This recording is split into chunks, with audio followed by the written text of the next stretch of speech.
Dans ce temps-là, mes mains faisaient comme ça. Ma tête ne tenait pas toute seule. Et j'ai dit, ben oui, toi, on va faire de la peinture. J'ai commencé comme ça. Je peignais à peu près 5, 10, 30 minutes.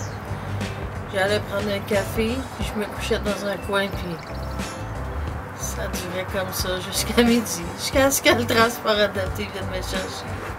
C'est comme ça que j'ai commencé. Je suis allée voir l'expo, j'ai rencontré les artistes.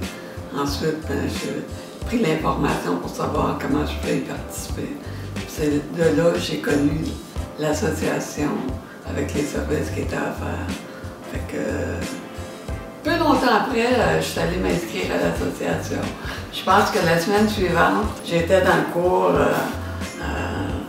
très contente. Tout le monde embarque. Plus qu'on allait dans les cours, mais plus que la mémoire, les couleurs, de retenir les couleurs, de retenir tout le monde mettait du vouloir.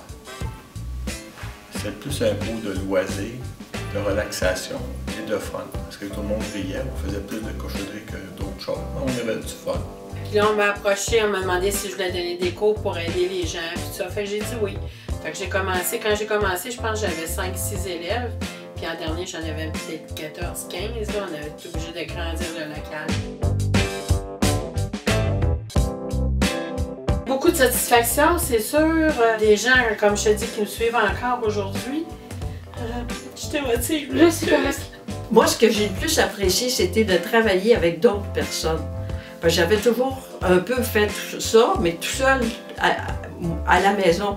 Tandis que là, on pouvait voir ce que d'autres personnes faisaient, on pouvait collaborer avec eux autres, donner des conseils, se visiter. Fait que c'est ça que j'aimais le plus, la relation. Ça m'a apporté beaucoup parce que quand je me suis inscrite au cégep, je voulais m'en aller en art plastique. La salle n'était pas adaptée, alors je ne pouvais pas faire de cours d'art plastique. Alors j'avais mis ça de côté, c'est comme un rêve de jeunesse que j'ai laissé tomber. Ça m'a permis de vivre ça, puis de peindre en groupe, puis d'apprendre avec des profs qui m'avaient été presque refusés à l'époque.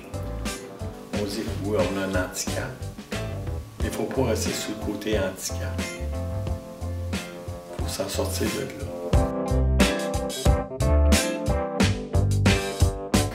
J'ai gagné 2 fois le trophée, mais j'ai aussi gagné des prix. Ça signifiait quelque chose pour moi dans le sens que c'était quand même apprécié qu'est-ce que je faisais.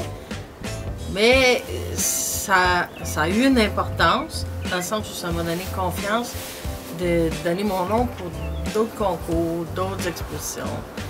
Puis dans ces autres expositions-là, j'ai aussi gagné des prix. Fait que ça a un petit succès d'estime quand même. Exposé à New York, là, quand tu vois sur Times Square ton tableau, là, tu te pinces, tu fais comme... Ouais, c'est intéressant. J'ai été choisie pour le concours du billet, pour les billets vendus. Ça m'a très éclaté. J'en étais presque gênée parce que je venais de commencer, puis je m'attendais vraiment pas à ça. J'ai été très fière de ça. Ça m'a encouragée à continuer à travailler fort, puis à persévérer parce que je voulais évoluer dans ce que je faisais. Ça m'a donné du courage, ça m'a donné le goût de m'impliquer de plus en plus dans ma vie personnelle. Et puis maintenant, bien, j'en fais juste pour mon plaisir et puis c'est super agréable. Les vernissages, c'est comme un gros cadeau. À la fin de l'année, c'est une grosse récompense de pouvoir montrer tout le travail qu'on a fait durant l'année et puis d'abord de rencontrer les gens qui viennent voir les expositions, avoir les commentaires, que ce soit positif ou négatif. C'est toujours bien enrichissant de vivre cette expérience-là. Bien, tellement de valorisation, tellement d'effets positifs. C'est un outil de sensibilisation aussi dans la communauté où les gens viennent nous voir en pensant voir un art qu'on présuppose quand on parle de personnes handicapées, puis là on découvre des talents qui n'ont aucun rapport avec les limitations, les différences des gens. Ben, aujourd'hui, comme je te dis, je donne encore des petits cours à la maison. Je fais de la peinture pour ma fille, elle m'a demandé des toiles. J'ai des amis qui m'en ont demandé. C'est sûr qu'ils savent que je peins. Puis, dans le fond, ça me fait un passe-temps, vu que je travaille plus à rien. Là. Ça me fait quelque chose à faire, puis je suis contente. C'est un œuvre qui va rester. Là. Je me suis fait une page Facebook, Baraque à neuf, sur laquelle j'expose ça. J'ai eu beaucoup d'amis qui m'encouragent. J'ai eu beaucoup d'artistes qui, par hasard, en partageant, ils se sont mis amis Facebook avec moi. Donc, c'est agréable de communiquer avec eux autres. Et puis, ça avance tranquillement. Je veux pas de grands projets, je le fais pour mon amusement, c'est tout. À notre grande satisfaction, les gens au départ disaient « ben non, je suis pas un artiste, je suis pas capable de faire ça ».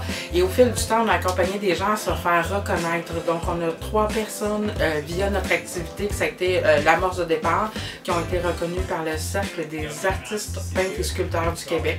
Donc, il y a des gens qui ont été exposés à l'international, il y a des gens qui ont vendu dans des grandes entreprises, il y a même des députés, des élus municipaux, provinciaux qui ont acheté le matériel de nos membres.